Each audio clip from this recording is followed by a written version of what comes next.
जय हिंद दोस्तों, मेरा नाम है बहादुर लोधी और आप देखना शुरू कर चुके हैं फ्री एजुकेशन यूट्यूब चैनल। दोस्तों, आज के इस वीडियो में हम इस साल के करंट अफेयर्स के कुछ मोस्ट इंपोर्टेंट क्वेश्चन को डिस्कस करेंगे। और दोस्तों, इस वीडियो लेक्चर में हमने जितने भी क्वेश्चन को ऐड किया है, सारे के सारे क्वेश्चन इंपॉर्टेंट और अच्छे लेवल के क्वेश्चन हैं। और दोस्तों, सभी क्वेश्चन को हम बिल्कुल डिटेल में विथ एक्स्ट्रा फैक्ट के साथ में डिस्कस करेंगे। तो चलिए दोस्तों, बिना किसी देरी के शुरुआत कर लेते हैं नंबर फर्स्ट क्वेश्चन से। और पहला हमारा क्वेश्चन है, किस उद्योगपति को पीएम केयर्स फंड ट्रस्ट का नया ट्रस्टी बनाया गया है। दोस्तों, यदि आपको पहले से किसी क्वेश्चन का आंसर पता है तो वीडियो को पॉज करके अपना आंसर जरूर लगाएं। पीएम केयर्स फंड ट्रस्ट का नया ट्रस्टी जो है ये उद्योगपति रतन टाटा के लिए बनाया गया है। ओके, इस क्वेश्चन से जुड़े हुए सारे इंपॉर्टेंट फैक्टों को हम डिस्कस कर लेते हैं। दोस्तों, पीएम केयर्स फंड ट्रस्ट के नए ट्रस्टियों के नाम की घोषणा करी गई और ये घोषणा जो है ये 21 सितंबर को करी गई। ठीक है, कौन कौन नए ट्रस्टी बनाए हैं?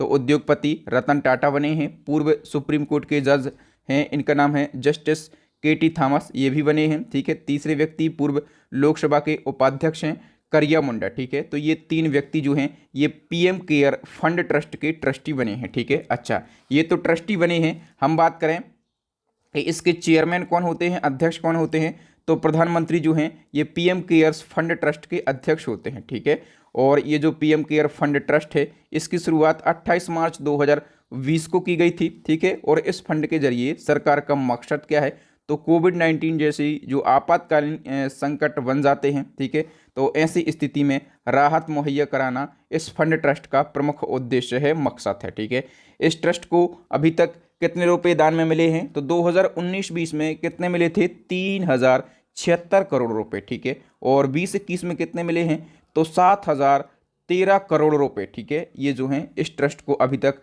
पैसे मिले हैं। ठीक है, अच्छा, इस ट्रस्ट में दी जाने वाली हर रकम आयकर से पूरी तरह से मुक्त होती है, ये भी बात याद रखना है। और दूसरी सबसे बड़ी जरूरी बात याद रखना है कि ये जो ट्रस्ट है ये आरटीआई से भी बाहर रखा गया है, यानी कि आप इससे इन्फॉर्मेशन नहीं ले सकते। ठीक है, राइट टू इन्फॉर्मेशन से इसको बाहर रखा गया है। ठीक है, जरूर याद रखना है इसको।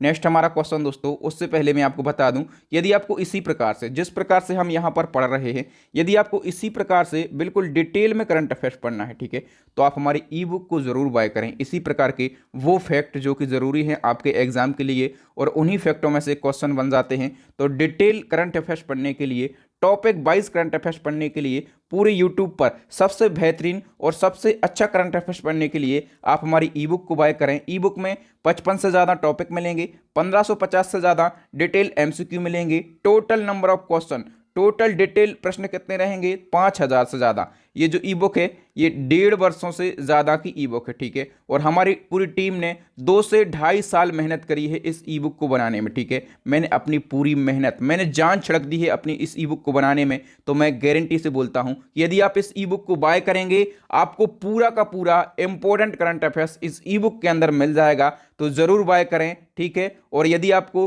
पिछले 1.5 वर्षों की ई बुक बाय करना है तो हमारी ये वाली ई बुक बाय कर लें। केवल आपको हाफ ईयरली ई बुक की ज़रूरत है, तो आप जनवरी 2022 से और अब तक की ई बुक बाय कर सकते हैं। ठीक है, तो ये हाफ ईयरली है और ये पिछले 1.5 सालों की ई बुक है। ठीक है, तो दो में से जो भी आपको ज़रूरत है वो ई बुक आप बाय कर सकते हैं। दोनों ई बुक का लिंक आपको इसी वीडियो के डिस्क्रिप्शन में मिल जाएगा। नंबर सेकंड क्वेश्चन की बात करेंगे, किस भारतीय पत्रकार पर आधारित डॉक्यूमेंट्री व्हाइल वी वॉच को टोरंटो इंटरनेशनल फिल्म फेस्टिवल 2022 में एम्पलीफाई वॉइसेस अवार्ड दिया गया है? तो दोस्तों, रविश कुमार जो पत्रकार हैं, इंडियन पत्रकार, ठीक है, इन पर आधारित एक डॉक्यूमेंट्री है। इस डॉक्यूमेंट्री का नाम क्या है, व्हाइल वी वॉच। ठीक है, और इसको टोरंटो इंटरनेशनल फिल्म फेस्टिवल 2022 में एम्पलीफाई वॉइसेस अवार्ड दिया गया है। ठीक है, सारे इंपॉर्टेंट फैक्टों को हम डिस्कस कर लेते हैं। तो टोरंटो इंटरनेशनल फिल्म फेस्टिवल का आयोजन कहाँ पर किया गया, कनाडा में। 8 से 18 सितंबर को इसका आयोजन किया गया और इसमें जो एनडीटीवी के पत्रकार हैं रविश कुमार, इन पर एक डॉक्यूमेंट्री बनी। इसका नाम क्या है, व्हाइल वी वॉच। ठीक है, तो व्हाइल वी वॉच ने एम्पलीफाई वॉइसेस अवार्ड जीता है। और इस डॉक्यूमेंट्री के डायरेक्टर की हम बात करें तो विनय शुक्ला इस डॉक्यूमेंट्री के डायरेक्टर हैं। और व्हाइल वी वॉच डॉक्यूमेंट्री का हिंदी नाम क्या है, तो नमस्कार, मैं रविश कुमार, ठीक है, इसका हिंदी नाम है। याद रखना, ये क्वेश्चन इंपॉर्टेंट है और आपके एग्जाम में बन सकता है। नेक्स्ट क्वेश्चन है, ब्रिटेन की महारानी एलिजाबेथ सेकंड के अंतिम संस्कार कार्यक्रम में भारत के लोगों की तरफ से किसने हिस्सा लिया?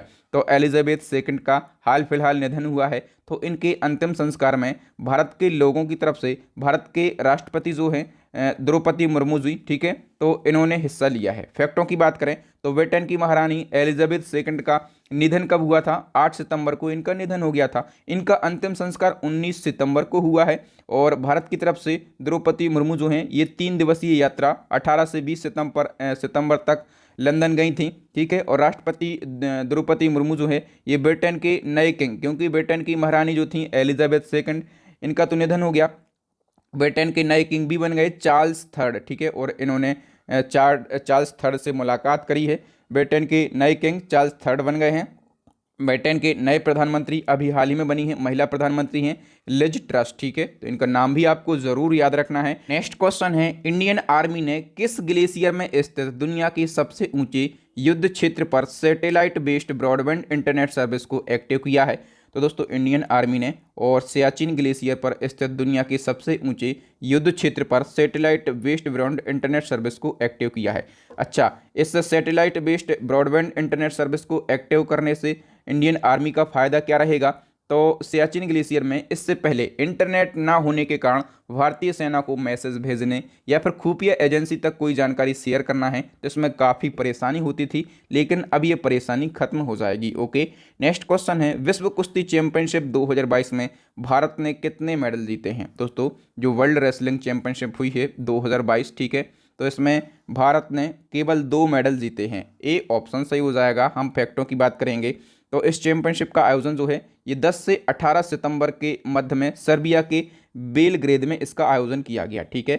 और इस चैंपियनशिप में भारत ने 2 मेडल जीते हैं और दोनों कौन से मेडल जीते हैं? तो ब्रॉन्ज मेडल जीते हैं, ठीक है।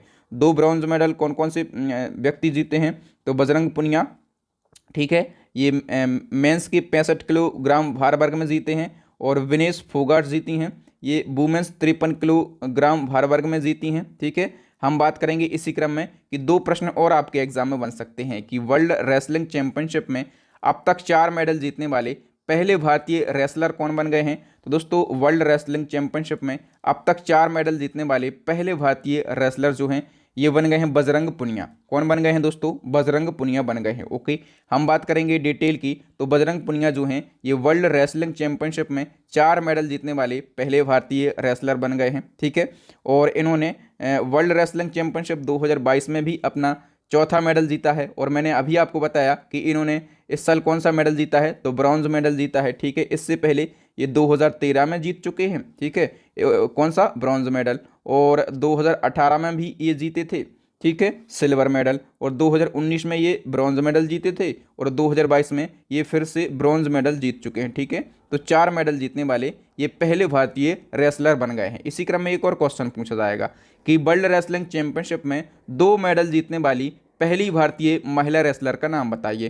तो दोस्तों वर्ल्ड रेसलिंग चैंपियनशिप में 2 मेडल जीतने वाली पहली भारतीय महिला रेसलर, इनका नाम क्या है? विनेश फोगाट इनका नाम है। ए ऑप्शन सही हो जाएगा। तो ये तो अभी तो जीती हैं इस साल, ठीक है, एक इस साल जीती हैं और कौन सा मेडल जीती हैं? ये ब्रॉन्ज मेडल जीती हैं, ठीक है। और इससे पहले ये पहला कब जीती थी? तो पहला जीती थी ये 2019 में, ठीक है, 2019 में जीती थी और 2019 में भी ये कौन सा मेडल जीती थी?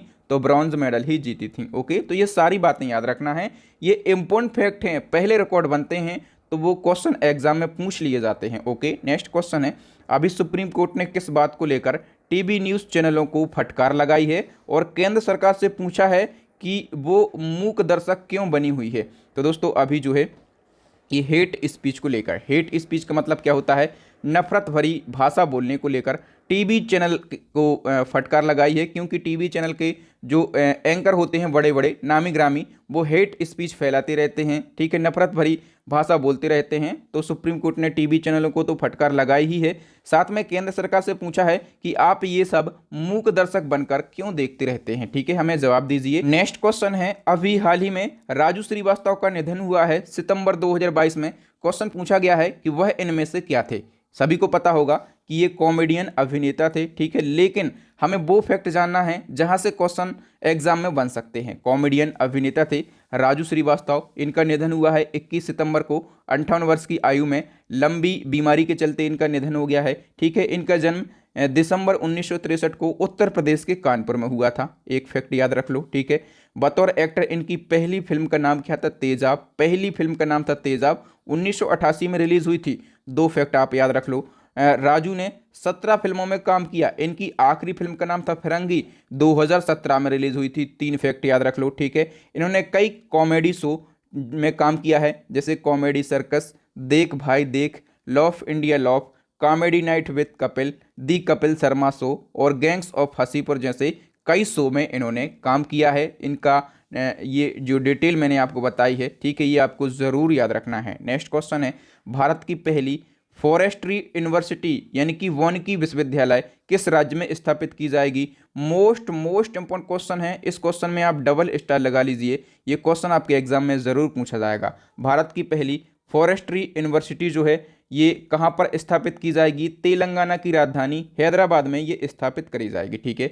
अच्छा, ये भारत की तो पहली है, ठीक है। भारत की कौन सी है? पहली। लेकिन हम बात करें कि दुनिया की ये तीसरी है, ठीक है। तो दुनिया की पहली फॉरेस्ट्री यूनिवर्सिटी जो है ये कहाँ पर स्थापित करी गई थी? तो पहली करी गई थी रसिया में, दूसरी करी गई थी चाइना में और तीसरी करी जा रही है अपने देश भारत में। और भारत के भी तेलंगाना राज्य के हैदराबाद में ये स्थापित की जा रही है। दुनिया की तीसरी है, भारत की पहली है। नेक्स्ट हमारा क्वेश्चन है, किस देश ने अपनी राजधानी का नाम फिर से बदलकर अस्ताना कर दिया है? तो देखो दोस्तों, मैं आपको बता दूं कि कजाकिस्तान देश ने अपनी राजधानी का नाम फिर से बदलकर अस्ताना कर दिया है, ठीक है। हम सारी बातों को जान लेते हैं। तो कजाकिस्तान की राजधानी 2019 से पहले अस्ताना ही हुआ करती थी, लेकिन तत्कालीन राष्ट्रपति नूर सुल्तान नजरबायेव के सम्मान में वर्ष 2019 में इस राजधानी का नाम बदल के नूर सुल्तान कर दिया गया, ठीक है। लेकिन अब 2022 में फिर से कजाकिस्तान की राजधानी का नाम अस्ताना ही कर दिया गया है, ठीक है। कजाकिस्तान के प्रेजेंट टाइम पे राष्ट्रपति कौन है? तो कसीम जोमार्ट टोकायव जो हैं ये कजाकिस्तान के वर्तमान में राष्ट्रपति यानी कि प्रेसिडेंट हैं। नेक्स्ट हमारा क्वेश्चन है, लॉजिस्टिक्स क्षेत्र की बेहतरी के लिए पीएम नरेंद्र मोदी ने किस नीति यानी कि किस पॉलिसी को लॉन्च किया है? तो दोस्तों, लॉजिस्टिक्स क्षेत्र की बेहतरी के लिए पीएम नरेंद्र मोदी ने नेशनल लॉजिस्टिक पॉलिसी को लॉन्च किया है। कौन सी? नेशनल लॉजिस्टिक पॉलिसी को इन्होंने लॉन्च किया है, ठीक है। इस पॉलिसी को शॉर्ट में क्या कहा जाएगा? तो NLP इसको शॉर्ट में कहा जाएगा, ठीक है। और इस पॉलिसी को हिंदी में क्या कहा जाएगा? तो राष्ट्रीय रसद नीति इसको हिंदी में कहा जाएगा, ठीक है। नेक्स्ट हमारा क्वेश्चन है, अंतर्राष्ट्रीय शांति दिवस कब मनाया जाता है? दोस्तों, अंतर्राष्ट्रीय शांति दिवस ये दिवस जो है ये 21 सितंबर को मनाया जाता है, ठीक है। और हम बात करेंगे कि 2022 में इसकी थीम क्या रही है? तो एंड रेसिज्म वर्ल्ड पीस यानी कि नस्लवाद को खत्म करो और शांति स्थापित करो, ये अंतर्राष्ट्रीय शांति दिवस 2022 की थीम रही है। थीम आपको ज़रूर याद रखना है, ठीक है। और दोस्तों, मेरे पढ़ाने का तरीका और क्वेश्चन की क्वालिटी यदि आपको पसंद आ रही है ना, तो वीडियो को अभी के अभी लाइक एंड शेयर ज़रूर कर दें अपने दोस्तों के साथ में, ताकि हम भी मोटिवेट हो सकें और इसी प्रकार से आपके लिए लगातार मेहनत कर सकें। नेक्स्ट हमारा क्वेश्चन है, भारत के 76वें चेस ग्रैंड मास्टर कौन बने हैं? दोस्तों, भारत के 76वें चेस ग्रैंड मास्टर जो हैं ये बेंगलुरु के बने हैं। इनका नाम क्या है? प्रणव आनंद। कहाँ के रहने वाले हैं? तो बेंगलुरु के ये रहने वाले हैं। नेक्स्ट क्वेश्चन है, भारत में अभियंता दिवस यानी कि इंजीनियर्स डे कब मनाया जाता है? दोस्तों, 15 सितंबर को मनाया जाता है। दोस्तों, साल 1968 में, ठीक है। कब? साल 1968 में भारत सरकार ने और डॉक्टर एम विश्वेश्वरैया की जयंती को अभियंता दिवस घोषित किया था। कब? 1968 में। और हम बात करें कि सर एम विश्वेश्वरैया को भारत रत्न कब दिया गया था, ये क्वेश्चन पूछा जाता है। तो 1955 में सर एम विश्वेश्वरैया को भारत रत्न से सम्मानित किया गया था। नेक्स्ट क्वेश्चन है, भारत ने किस फिल्म को best international feature film category में ऑस्कर अवार्ड 2023 के लिए ओके और ऑफिशियल एंट्री के रूप में चुना है? तो किस फिल्म को चुना गया है मेरे प्यारे दोस्तों? गुजराती फिल्म है छेलो सो, ठीक है। इस फिल्म के लिए चुना गया है। अब सारे फैक्टों को हम डिस्कस कर लेते हैं। तो फिल्म फेडरेशन ऑफ इंडिया, इसके प्रेसिडेंट कौन है? TP अग्रवाल। और इन्होंने ऐलान किया है कि गुजराती फिल्म छेलो सो को best international feature film category में ऑस्कर अवार्ड 2023 के लिए ऑफिशियल एंट्री के रूप में चुना गया है। ठीक है, छेलो सो के डायरेक्टर का नाम क्या है? तो पेन नलिन इनका नाम है। और दोस्तों अब तक 5 लोगों को ऑस्कर अवार्ड मिल चुका है। ठीक है, पहली बार ऑस्कर अवार्ड किस भारतीय को मिला था? भानु अथैया को मिला था। ठीक है, और किस फिल्म के लिए? तो गांधी फिल्म के लिए। और किस श्रेणी में इनको ये अवार्ड मिला था? तो कॉस्ट्यूम डिजाइनर की श्रेणी में इनको ये अवार्ड मिला था। दूसरा अवार्ड मिला था फिल्म निर्माता सत्यजीत रे को। तीसरा मिला था रेसुल पुकुटी को। ठीक है, और चौथा मिला था AR रहमान को। पांचवा किसको मिला था? तो गुलजार को मिला था 5वां ऑस्कर अवार्ड। ठीक है, तो इन भारतीयों के लिए ऑस्कर अवार्ड मिल चुके हैं। और इस साल यदि छेलो सो को ऑस्कर अवार्ड मिलता है तो ये बहुत ही अच्छी बात है। नेक्स्ट हमारा क्वेश्चन है, रोजर फेडरर ने सितंबर 2022 में टेनिस से संन्यास लेने की घोषणा करी है। इन्होंने सर्वाधिक कितने ग्रैंड स्लैम जीते हैं? तो दोस्तों नाम याद रखना है, इनका नाम क्या है? Roger Federer. ठीक है, और ये कहाँ के रहने वाले हैं? तो ये स्विट्जरलैंड के रहने वाले हैं। ठीक है, और ये 41 साल के हैं। ठीक है, 41 साल के हैं और इन्होंने अभी टेनिस से संन्यास लेने की घोषणा कर दी है। अब तक ये 20 ग्रैंड स्लैम जीत चुके हैं। कितने? 20 ग्रैंड स्लैम जीत चुके हैं। नेक्स्ट क्वेश्चन है, देश की सबसे लंबी नदी क्रूज सेवा रिवर क्रूज सर्विस इसको कह सकते हैं, किन 2 राज्यों के बीच में शुरू की जाएगी? दोस्तों देश की सबसे लंबी नदी क्रूज सेवा जो है ये उत्तर प्रदेश और असम के बीच में शुरू करी जाएगी। तो इस क्वेश्चन का ए ऑप्शन सही हो जाएगा। नेक्स्ट वन की यदि हम बात करें तो अंतर्राष्ट्रीय समान वेतन दिवस कब मनाया जाता है? इसका आंसर फटाफट से कमेंट बॉक्स में लगाइए। आपको पता है कि नहीं अंतर्राष्ट्रीय समान वेतन दिवस? ये दिवस जो है ये 18 सितंबर को मनाया जाता है। उद्देश्य क्या है? तो दुनिया भर के अधिकतर ऐसे देश हैं जहां पर पुरुषों के मुकाबले महिलाओं को कम वेतन मिलता है। ठीक है, और यही असमानता दूर करने के लिए अंतर्राष्ट्रीय समान वेतन दिवस मनाया जाता है। कब? 18 सितंबर को मनाया जाता है। नेक्स्ट हमारा क्वेश्चन है, जन शिकायतों को दूर करने के लिए किस राज्य ने CM दी हैसी पोर्टल को लॉन्च किया है? दोस्तों जन शिकायतों को दूर करने के लिए CM द हैसी नाम का पोर्टल जो है ये किस राज्य ने लॉन्च किया है? मणिपुर ने लॉन्च किया है। डी ऑप्शन सही हो जाएगा। नेक्स्ट क्वेश्चन है, नौसेना ने युद्धपोत INS अजय को 19 सितंबर को डीकमीशन यानी कि सेवा मुक्त कर दिया गया है। डीकमीशन जो टर्म है ये सेवा मुक्त के लिए यूज किया जाता है। ठीक है, तो ये जो युद्धपोत है INS अजय ये किस क्लास का युद्धपोत है? दोस्तों ये अभय क्लास का युद्धपोत है। ठीक है, इसको जरूर याद रखना है। इसको डीकमीशन यानी कि सेवा मुक्त कर दिया गया है। नेक्स्ट क्वेश्चन है, नीति आयोग की तर्ज पर किस राज्य ने राज्य स्तरीय संस्थान स्थापित करने की घोषणा करी है? तो दोस्तों अभी हाल ही में महाराष्ट्र राज्य ने इसकी घोषणा करी है कि जिस प्रकार से केंद्र सरकार का थिंक टैंक होता है नीति आयोग, इसी प्रकार से राज्य स्तरीय एक संस्थान स्थापित करने जा रहा है महाराष्ट्र। ठीक है, जो कि महाराष्ट्र का थिंक टैंक कहलाएगा। नेक्स्ट हमारा क्वेश्चन है, केंद्र सरकार ने किस उद्देश्य से PM प्रणाम योजना तैयार करी है? मोस्ट इंपोर्टेंट क्वेश्चन है। PM प्रणाम योजना ये केंद्र सरकार ने तैयार करी है और किस उद्देश्य से ये तैयार करी गई है? तो केमिकल फर्टिलाइजर का प्रयोग कम करने के उद्देश्य से ये योजना जो है ये तैयार करी है केंद्र सरकार ने। अच्छा, जो PM प्रणाम नामक टर्म है इसका फुल फॉर्म आपके एग्जाम में बनेगा। तो PM मतलब प्रधानमंत्री, प्रणाम का पूछा जाएगा तो promotion of alternate nutrient for agriculture management योजना जो है इसका फुल फॉर्म हो जाएगा। इसको जरूर याद रखना। नेक्स्ट हमारा क्वेश्चन है, अखिल भारतीय फुटबॉल महासंघ के नए अध्यक्ष कौन बने हैं? तो इसके नए अध्यक्ष जो हैं ये कल्याण चौबे बन गए हैं। ठीक है, इसको शॉर्ट में AIFF कहा जाता है। फुल फॉर्म होता है all India football federation. Hindi में अखिल भारतीय फुटबॉल महासंघ कहा जाएगा। इसकी स्थापना 1937 में हुई थी। हेडक्वार्टर जो है न्यू दिल्ली में है और इसके न्यू चेयरमैन जो हैं ये कल्याण चौबे बन गए हैं। नेक्स्ट वन की हम बात कर लेते हैं। तो नेक्स्ट हमारा क्वेश्चन है दोस्तों, किस भारतीय वैज्ञानिक को फ्रांस के शीर्ष नागरिक सम्मान सेविलियर डेला लीजन डोहेनूर से सम्मानित किया गया और इसको knight of the legion of honour भी कहा जाता है? ठीक है, किस भारतीय को ये सम्मान मिला है? दोस्तों डॉक्टर स्वाति पीरामल को ये सम्मान मिला है। वी ऑप्शन सही हो जाएगा। सारे इंपॉर्टेंट फैक्टों को हम डिस्कस कर लेते हैं। दोस्तों पीरामल ग्रुप की वाइस चेयरमैन है डॉक्टर स्वाति पीरामल। ठीक है, और इनको फ्रांस का शीर्ष नागरिक सम्मान नाम क्या है इसका? सेविलियर डीला लीजन डोहेनूर। ठीक है, इससे इनको सम्मानित किया गया है। स्वाति को ये पुरस्कार उद्योग, विज्ञान और चिकित्सा के क्षेत्र में योगदान और भारत फ्रांस के संबंधों को मजबूत करने के लिए दिया गया है। ठीक है, आप लोग यहाँ पर फोटो भी देख पा रहे होंगे, ये हैं अपने देश भारत की स्वाति पीरामल। ठीक है, ये क्वेश्चन आपके एग्जाम में बन सकता है। दोस्तों आप हमें सिर्फ ये बताएं कि ये जो मैं आपको फैक्ट लिखता हूँ, ठीक है, ये फैक्ट कैसे लगते हैं, जो मैं क्वेश्चन सेलेक्ट करके लाता हूँ वो क्वेश्चन कैसे लगते हैं। इसी प्रकार से सारे सिलेक्टेड क्वेश्चन यदि आपको एक साथ पढ़ना है, टॉपिक वाइज पढ़ना है, ठीक है, तो ऐसे 55 से ज़्यादा ट्रेंडिंग टॉपिक जहां से क्वेश्चन एग्जाम में पूछे जाते हैं और 1450 से ज़्यादा वो ट्रेंडिंग क्वेश्चन डिटेल वाले जो कि मैं सिलेक्ट करता हूं। हम बात करें कि टोटल ट्रेंडिंग क्वेश्चन और डिटेल क्वेश्चन कितने हैं, 5000 से ज़्यादा,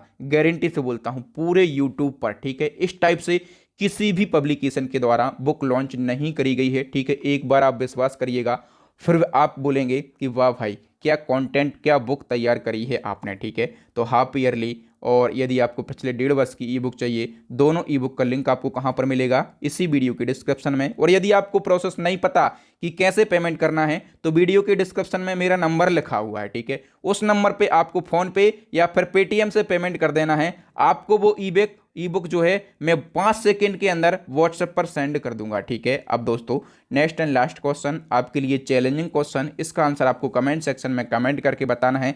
भारतीय महिला क्रिकेट टीम की पूर्व कप्तान मिताली राज पर बनी बायोपिक का नाम क्या है। दोस्तों इस क्वेश्चन को मैंने प्रीवियस वीडियो में बहुत ही अच्छे से डिस्कस किया था। ठीक है, और मैंने 4-5 इंपॉर्टेंट फैक्ट भी बताए थे। तो जो मेरे वीडियो लगातार देखते हैं वो स्टूडेंट इस क्वेश्चन का आंसर ज़रूर लिखें और साथ में 3-4 फैक्ट भी आप लिखें। ठीक है, तो थैंक यू दोस्तों, वीडियो देखने के लिए बहुत बहुत धन्यवाद। आपको वीडियो कैसा लगा ईमानदारी से कमेंट सेक्शन में कमेंट करके बताएं।